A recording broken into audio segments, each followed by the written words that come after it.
These three real commands let you see a repository's genuine commit history, exactly what changed between 2 points, and who wrote each actual line. In this video you'll use all three to investigate real history. This real command shows the 5 most recent genuine commits, 1 line each. This real command shows the exact genuine line-by-line changes between the last commit and the one before it. This real command shows, for every genuine line in the file, which commit and author last changed it. Git log shows a real repository's genuine commit history. Git diff shows the exact real line-by-line changes between 2 points. Git blame shows which real commit and author last changed each line.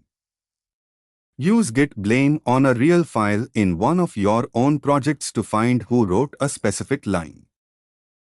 Ready to tell Git which real files it should never track.